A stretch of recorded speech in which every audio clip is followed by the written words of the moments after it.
ബിന്ദു കൃഷ്ണ കൂടി കോൺഗ്രസിന്റെ പ്രതികരണമായി. ബിന്ദു, ഇപ്പോൾ ഇന്ന് പ്രതിപക്ഷ നേതാവ് വാർത്താ സമ്മേളനം നടത്തി.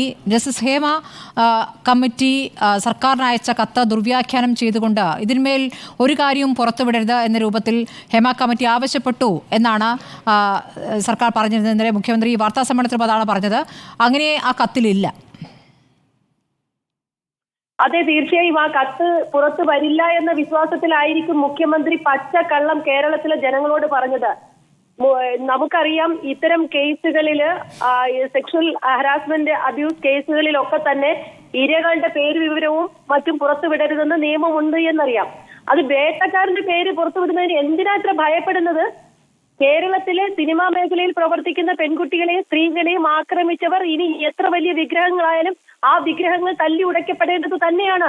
അത് 4.5 വർഷക്കാലമായി കേരളത്തിലെ ഗവൺമെന്റ് അറിയാമായിരുന്നിട്ട് അതിലൊരു നടപടിയെടുത്തില്ല.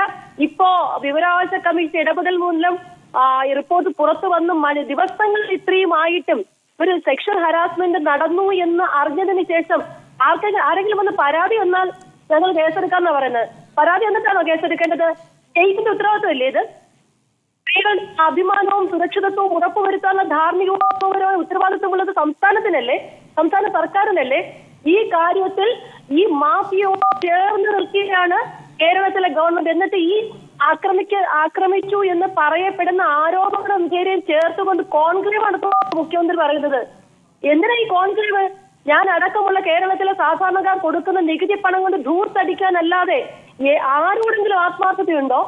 സിനിമാ മേഖല അടക്കമുള്ള എല്ലാ മേഖലകളിലും സ്ത്രീകൾക്കെതിരെ നടക്കുന്ന അന്യായങ്ങൾക്കെതിരെ കർശന നിയമം ഉള്ള നാട്ടില് അത് നടപ്പിലാക്കാൻ ബാധ്യതപ്പെട്ടവർ ഇതിനൊക്കെ കുടപിടിക്കുന്ന അങ്ങേറ്റം ദയനീയമായ സാഹചര്യം കേരളത്തിൽ നടക്കുമ്പോൾ സംസ്ഥാന ആഭ്യന്തര വകുപ്പിന്റെ ചുമതല വഹിക്കുന്ന മുഖ്യമന്ത്രി ഇത്രയും നിരുത്തരവാദപരമായി പെരുമാറുന്നു. മുൻ സാംസ്കാരിക വകുപ്പ് മന്ത്രി ഇപ്പോഴത്തെ സാംസ്കാരിക വകുപ്പ് മന്ത്രിയും അടക്കമുള്ളവർ പൊട്ടം കളിക്കുന്നു എന്നിപ്പോ ഇന്നലെ മന്ത്രി പറയുന്നത് ഞാൻ വായിച്ചിട്ടില്ല എന്ന്. ഇത് ആരെ സംരക്ഷിക്കാനാ പറയുന്നത്? കുറ്റവാളികൾ, അത് ആരായിക്കോട്ടെ, സമൂഹത്തിന്റെ ഏത് ശ്രേണിയിൽ നിൽക്കുന്നവരാണെങ്കിലും കുറ്റകൃത്യം ചെയ്തവരെ അവരെ നിയമത്തിന് മുന്നിൽ കൊണ്ടുവന്ന് മാതൃകാപരമായി ശിക്ഷിക്കാനുള്ള ഉത്തരവാദിത്വമല്ലേ നിയമത്തിനും സമൂഹത്തിനും ഭരണകൂടത്തിനും ഉള്ളത്? സ്ത്രീകൾ മാത്രം എപ്പോഴും ആക്രമിക്കപ്പെടണം, പരിഹസിക്കപ്പെടണം എന്നുള്ള നിലപാട് ഈ 2024 വെച്ച് സൂക്ഷിക്കുന്നത് ആരായാലും ശരി അവരെ സമൂഹം പഠിപ്പിച്ചു കൊടുക്കണം, നിയമം പഠിപ്പിച്ചു കൊടുക്കണം.